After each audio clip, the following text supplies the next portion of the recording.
we are usually pretty lucky. Just some friendly reminders that we will be driving through some bumpy roads, some bridges, and water. So really important that everybody stays in their seat. If there's little ones, it just a little better if they sit on your lap. You can do that, that's a-okay. But once we head into the reserve, please do not pass your little one around like a hot potato or hold them up Lion King style. It looks like the lantern is finally fully lit there. That means we can head on in. Alright, my friends.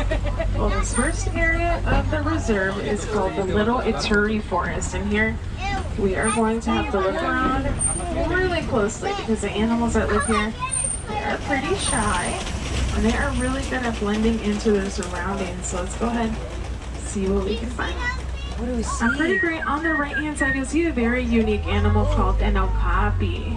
And a lot of people check out its legs. It has kind of like a zebra print. This is not a relative of the zebra. It's actually the only known relative of the giraffe. Oh, wow. Just like its giraffe cousin, it has a similar skull structure. Also a very long, prehensile tongue that wraps around to eat the leaves. The okapi is pretty interesting. It wasn't discovered by Western civilization until the 1800s. And its tongue is so long that sometimes we can see it lick its eyeball. Let's keep looking around here. If we look up on the hill just up ahead, as we turn the corner on the right, you'll see some beautiful black and white birds. Those are called saddle-billed storks. They get the name from the yellow saddle shape on their feet. Across the water on the left, we get a little glimpse of a black rhino. But no worries, there's another one that's more visible just up ahead. Black rhinos, they can get pretty big. They can weigh up to 3,000 pounds. Now, they're becoming a rare sight nowadays, though. Unfortunately, they are being poached for their horns, which are made out of keratin. Same thing as our hair and fingernails. Now look closely up on the hill on the right, you see some live animals. Those are called greater kudu. And those all look like females since they have no horns. Okay. Alright, on the left too, there's a dark brown animal. This is called a bongo, and they get the nickname the ghost of the forest as they're rarely seen. If you get a chance to check out their horns, you may notice its horns are pointed up and back, and this helps them easily jump into the brush without getting their horns stuck. And just my friends, remember to stay in your seat because it could get pretty bumpy out here. I did pretty good back there, but now let's head over to a different area. Let's go make our way over to the Saki River. It's a different ecosystem out there, so we should find different animals, and fingers crossed. Hopefully we'll get lucky. Maybe we'll get a chance to see some Nile crocodile. Who knows? Let's head on down and take just around. This is pretty awesome. We don't get to see this every day. Right in front of us, just ahead, we're gonna check out some hippos. They're outside of the water. And hippos have really sensitive skin, so they usually stay just below the surface of the water. They're herbivores too. They like to eat plants and grass. And if you get lucky, if you ever get a chance to see a group of hippos gathered together, that is called a bloat. Like if we look on the left, what do you see over there? You see a little bloat, a small group of hippos. And these animals can be underwater for about 8 minutes at a time as well. Then they usually like to come up and get some air. And we can also see lots of birds on the islands. These large gray ones are called pink-backed pelicans. They are colonial birds. This means they love to get together in groups. And in the wild, they can be found in really large groups. Pink-backed pelicans can be found in groups of sometimes even in groups of up to 500. Now we can't see a hippo walking below the river there. Well, let's keep looking around. We're going to take a look at a waterfall up ahead. We're also getting ready to cross a very bumpy bridge, so for your safety, please remember to stay in your seat. Now there is our waterfall. Let's take a look behind the waterfall, see if we can find anything back here. Now if you do look closely there, you'll see quite a few Nile crocodiles. And they can get pretty long. They can get about 18 feet in length. It looks like one of them smiling down there for you too. They also have very powerful teeth and jaws, and this helps them crush the bones of their prey. My friends, even though those Nile crocodile are really strong, they can be gentle as well. And they're pretty excellent parents. Something that they like to do is they like to store their eggs inside their mouth. This does not mean that they are hungry and are not going to eat their eggs. They just want to protect them, keep them safe. And when they do that, it also helps the eggs out a little bit. Storing the eggs in their mouth encourages them to hatch. Let's turn the corner here. If you look on the right, we're going to find a tree that definitely stands out from the rest. Here we'll find a baobab tree. There's a few more up ahead too. These trees get a couple of nicknames. Upside down tree, since they look dormant, leafless like that the majority of the year. Another name they get though is the tree of life, and that's because baobab trees can store a lot of water in their trunk. They can store over 1,000 gallons of water. So right now we're getting a chance to see here one of the most beautiful views of the reserve. We're also heading down to the Savanna, which is a host to millions of migratory animals a year. Let's head on down, take a look, see what we can spot. Off in the distance, I think I do see maybe a zebra all the way over there, but no worries, we will try our best to get a closer look. And we can also see there's lots of giraffe as well. A giraffe on the reserve here, they are called Maasai giraffe. And once we get a closer look, you may notice that the pattern that they have is almost kind of like a splatter pink type pattern. If you ever get a chance to visit Disney's Animal Kingdom Lodge there, you'll see a different type of giraffe. Over there you'll find a reticulated giraffe. Now those other giraffe have a more well-defined, kind of like a net-like structure. Make sure your little ones are seated, my friends. Let's get past these rocks, see what we can find, see if there's anything around here. Well, it's not in the cave, but if you look on the right, you can see African wild dogs. They often do get confused for hyenas, but another name for them is painted dogs, and they're really cute, but not domesticated. They are wild, so we cannot have one as a pet. African wild dogs, they work smarter, not harder. They like to take turns hunting their prey. On the left, you can see lots of dark brown animals, especially in the shade over there, and those are called sable antelope. And they're very brave animals. They're one of the few animals that could fight a lion and win. The left, check it out. On the left too, we can see some giraffes. Looks like there's lots more up ahead. Let's try to get a little bit closer. On both sides too, we're passing by some termite mounds. These are made out of dirt, saliva, and dung. Looks like we're gonna get lucky. We're gonna get to check out a younger giraffe just up ahead, and when they're fully grown, giraffes have really big hearts. Their hearts are larger than the size of a basketball. And a pretty awesome view here. And we'll try to check out too and see what color the giraffe's tongue is. We'll try to look, see if we can get a better view here on the right. Look at this one. Looks like it might be a little tricky to see today. But many people are surprised when they first find out that giraffes, they spend most of their day eating. They get about 30 minutes of deep sleep a day. And their tongue's pretty awesome. They're actually very dark purple. Their tongues are rich in melanin, and this helps them out. This is it. Again, they do spend most of their day eating. That way they don't get a sunburn in their mouth. We did just check out a group of giraffe. Another name for a group of giraffe, that is called a tower.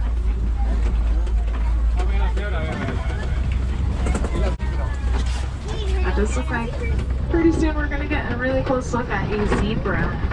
The zebras here on our reserve are called Hartman's Mountain Zebra. It's pretty easy to see that this zebra is black with a white stripes, not the opposite way around. And we know this by looking at the color of their nose. Pretty cool too. Zebras, they learn how to walk within 15 minutes of being born.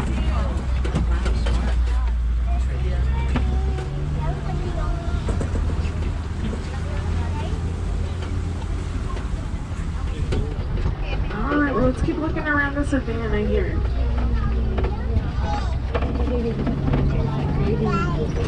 Alright, friends, make sure you keep your hands, arms, feet, and legs inside the safari truck and get pretty bumpy here. It's looking a little quiet on this side of the Savanna, so let's keep on going. Make sure we can find more animals up ahead.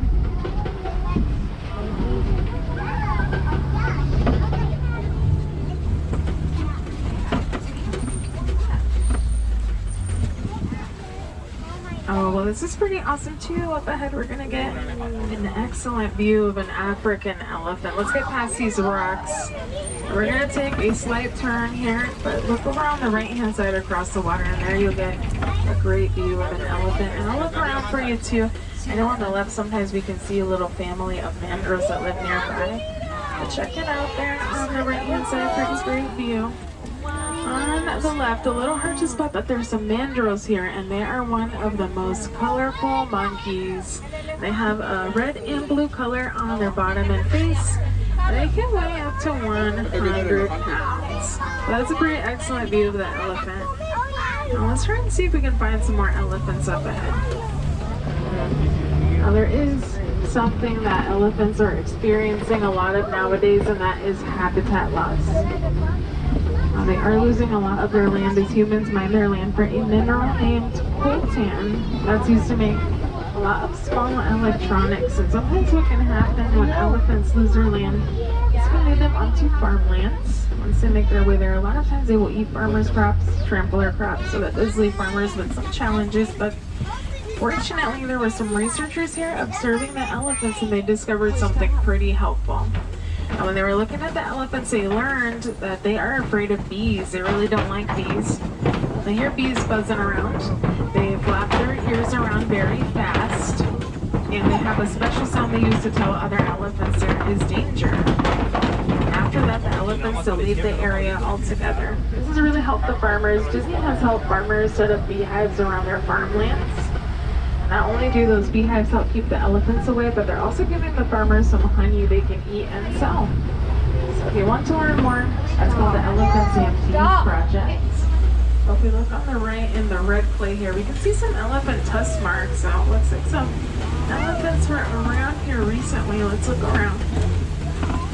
Elephants like to eat that red clay too because it's rich in minerals. So it's kind of similar to us when we take a vitamin. Now we take a look on the left, so you can see some elephants off in the distance. Now if you do see an elephant out here and it's flapping its ears around, it's not because there's danger. They also like to do that just to cool themselves down a little bit. They have a lot of blood vessels in those large ears, and they can cool themselves down by at least 10 degrees. Get a little look here on the left. Now sometimes on very, very hot days, a lot of times we'll see the elephants. They like to head over towards the large baobab tree on the left. They like to pick up dirt with their trunk, and they'll fling it across their back. And that acts like a natural sunblock for them. If you do want to learn more about these amazing animals, if you have Disney Plus, there's a pretty great documentary on there. And the title's pretty easy to remember too. It's called Elephants. Let's head down towards this watering hole here and see what else is around.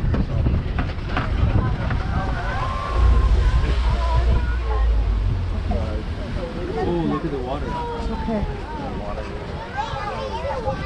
Alright, well, pretty awesome here. We can see lots of pink birds. Does anyone know what they're called? Flamingos. Yeah, that's right. And these are greater flamingo. These are the largest ones you will find. They can get up to 5 feet tall. They're also the lightest in color. Now, if you look closely in the water, though, you might see some flamingos that don't look very pink at all, and that's okay. That just means they're still young. Flamingos are not born pink. They slowly turn pink by eating tiny shrimp they find in the water. It's rich in beta-carotene, so that's what turns them pink. Another name for a group of flamingo is a flamboyance. And if you also look at the shape of the island, it might look familiar to you. It's one of the largest hidden Mickeys you will find. It's a beautiful view there. You can see the elephants off in the distance as well. Hidden Mickey Island. It's pretty cool.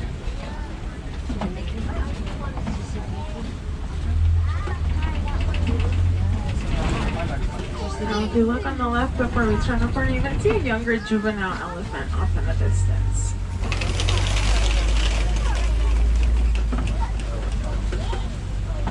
Alright, well, let's keep looking around here. Sometimes around here in this area we can find some animals, but since it's looking pretty quiet at the moment, I'm thinking there might have been a predator nearby and the animals are hiding in a different spot in the reserve here. Let's look around.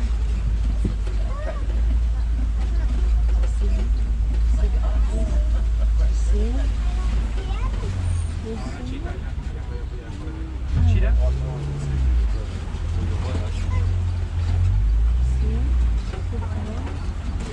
Alright, let's look over here here on the left, in the shade, there's a cheetah walking around. Cheetahs, they are one of the fastest land animals. There's another one by the rocks there, just above those rocks up there. They can go 0 to 60 in just 3 seconds. Cheetahs have also adapted to hunt during the day, so pretty cool. They have a dark tear mark that extends from the corner of their eye to their nose. That helps them block out the glare of the sun. Looks like we'll check out maybe 3 cheetahs walking around on this side. Much better view here.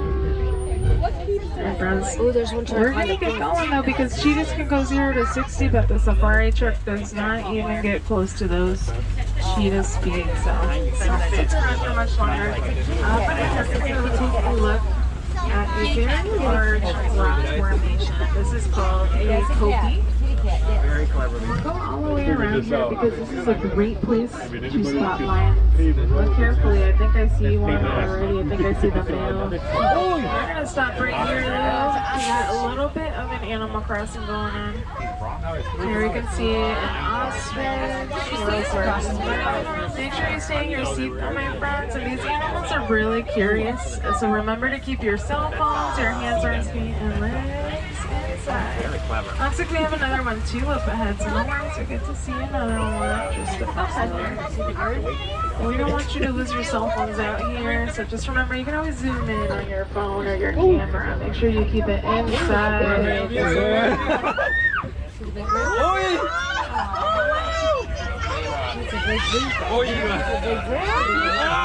Oh, Chloe, here it is. That's a pretty close one. Carefully up on top of the Kopi Rock. Do you see the male lion up there? We got here just. Check it out. You see lions are nocturnal, so they usually sleep during the day and they're more active at night. Does anybody know what a group of lions is called? That's right, you're not lying. A group of lions is called a pride. You can see the female around the corner too. On the right, you'll also spot a little brown animal called the bontabac, a relative of the antelope. That's a pretty awesome view of the female. What happens at night is the male will stay here and watch the territory while the females go out to hunt. You can tell they are getting very sleepy. The awesome thing about lions too is they have very thick and padded paws. And this helps them out, especially when they are hunting, because that way they very silently without being heard. Usually by this time they're sleeping down below on some cooler rocks, so I'm very happy we got to see them today. Thanks to the ostrich, I'm thinking. Corner here in the left hand side. We're going to see some large holes in the earth. These are warthog burrows. You can see 3 warthogs out and about right now. These are one of the largest burrowing animals. They also like to reuse burrows that other animals leave.